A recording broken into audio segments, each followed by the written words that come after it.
اللہ الرحمن الرحیم۔ السلام علیکم ورحمۃ اللہ وبرکاتہ۔ نماز اور اسلام لازم و ملزوم ہیں۔ اس کی اہمیت کا اندازہ آپ یوں کر سکتے ہیں کہ حضرت آدم علیہ السلام نے اپنے بیٹوں کو نماز کے اوقات کی تلقین کی اور بتلایا کہ نماز کے یہ اوقات ہیں۔ حضرت نوح علیہ السلام نے بھی اور حضرت ابراہیم علیہ السلام نے بھی،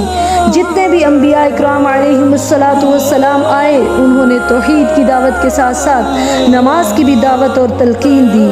اور حضرت ابراہیم علیہ السلام کی نماز والی دعا جو بڑی مشہور ہے قرآن پاک میں کہ رب اجعلنی مقیم الصلاۃ ومن ذریتی والی پوری دعا، کہ دیکھیں ادھر نماز کا ذکر ہے کہ حضرت موسیٰ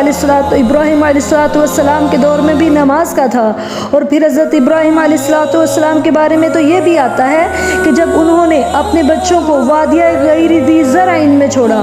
تو کیا کہا؟ ربنا لیقیموا الصلاۃ فاجعل افئدۃ من الناس تہوی الیہم، کہا کہ نماز پڑھنے کے لیے اللہ جی میں نے اپنے بچوں کو یہاں چھوڑا ہے، اور اے اللہ لوگوں کے دل میں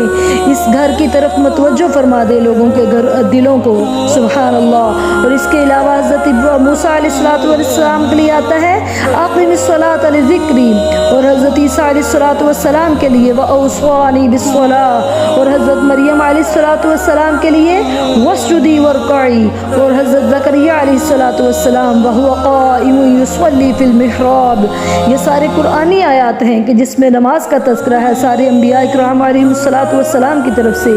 بلکہ ایک غیر نبی کے لیے بھی قرآن پاک میں حکم آیا حضرت لقمان علیہ السلام کے لیے کہ کہا انہوں نے کہ یا بنی اقیم الصلاۃ، یعنی نماز ایسی چیز ہے جو انبیاء اکرام علیہ السلام کی دعوت میں مشترک تھی، بلکہ اللہ نے قرآن میں فرما دیا انی معکم لئن اقمتم الصلاۃ، کہ میں تمہارے ساتھ ہوں اگر تم نماز پڑھتے ہو۔ یہ ایک اتنی اہم ترین عبادت ہے کہ اللہ رب العزت نے جب آپ صلی اللہ علیہ وسلم کو مبعوث فرمایا تو جو سب سے پہلا حکم دیا وہ یہی تھا کہ یا ایھا المدثر قم فانذر وربک فکبر، اور ایک جگہ اللہ نے فرمایا کہ نماز کو قائم کرنا یہی دین قیم ہے، اور رسول اللہ صلی اللہ علیہ وسلم کو اکیلے نماز پڑھنے کا حکم نہیں دیا بلکہ فرمایا وَأْمُرْ أَهْلَكَ بِالصَّلَاةِ، پہلے پہل تو مسلمان نماز دار ارقم میں پڑھا کرتے تھے، لیکن جب حضرت عمر فاروق رضی اللہ تعالیٰ عنہ ایمان لائے تو پہلی مرتبہ حرم شریف میں اعلان نماز پڑھائی گئی، سبحان اللہ۔ تو گویا آدم علیہ السلام سے لے کر رسول اللہ صلی اللہ علیہ وسلم تک ہر نبی نے خود بھی نماز پڑھی، اہل و عیال کو بھی پڑھائی اور امت کو بھی تلقین کی، جیسا کہ اللہ تعالیٰ نے سورۃ الشمس میں 11 مرتبہ قسمیں کھا کر کہا کہ کامیاب ہو گیا وہ شخص جس کا نفس پاکیزہ ہو گیا، اور محدثین کہتے ہیں کہ نفس پاکیزہ ہونے سے مراد نمازیں پڑھنا ہے، اس کے لیے اللہ نے 11 قسمیں کھائیں، حالانکہ وَمَنْ أَصْدَقُ مِنَ اللَّهِ حَدِيثًا وَمَنْ أَصْدَقُ مِنَ اللَّهِ قِيلًا، کہ اللہ بغیر قسم کے بھی بات کرے تو اس کی بات پکی ہے، سچی ہے۔ اور سورۃ الاعلیٰ میں بھی فرمایا قَدْ أَفْلَحَ مَنْ تَزَكَّى وَذَكَرَ اسْمَ رَبِّهِ فَصَلَّى، کہ وہی کامیاب ہے اور پاکیزہ نفس والا ہے جس نے اپنے رب کا ذکر کیا،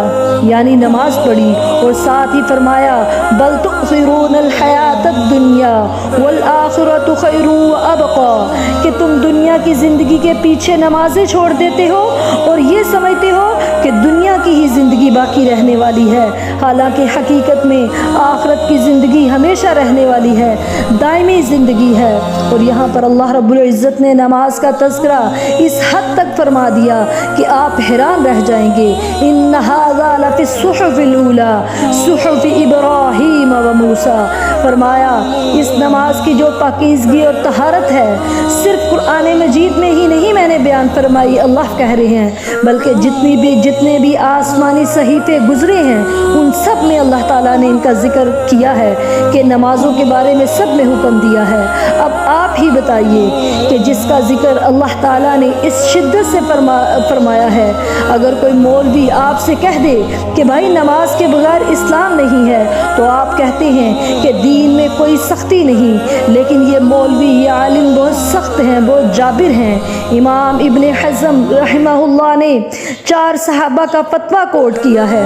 حضرت عمر فاروق، حضرت عبد الرحمن بن عوف، حضرت معاذ اور حضرت ابو ہریرہ رضی اللہ تعالی عنہم نے فتویٰ دیا ہے کہ جس نے جان بوجھ کر نماز کو ترک کیا وہ دائرہ اسلام سے خارج ہو گیا، اور اس فتوے پہ تمام صحابہ اور تابعین کا اجماع تھا، کسی کا بھی کوئی اختلاف نہیں تھا۔ اور پھر کیا کہتے ہیں کہ 6 صحابہ کے اقوال ہیں کہ وَمَن لَّمْ يُصَلِّ فَهُوَ کافر، کہ جو نماز نہیں پڑھتا وہ کافر ہے۔ مومن اور کافر کا فرق صرف اور صرف نماز کا ہے، اگر نماز پڑھے تو مومن، نہ پڑھے تو کافر۔ اب آپ خود ہی جائزہ لیں کہ ہم کہاں کھڑے ہیں۔ اللہ تعالی ہمیں پکا سچا نمازی بنائے، ہمیں اس طرح نمازوں کی توفیق دے جس طرح میرے نبی کریم صلی اللہ علیہ وسلم نے حکم فرمایا۔ اللہ تعالی ہم سے راضی ہو، آمین۔ السلام علیکم ورحمۃ اللہ وبرکاتہ۔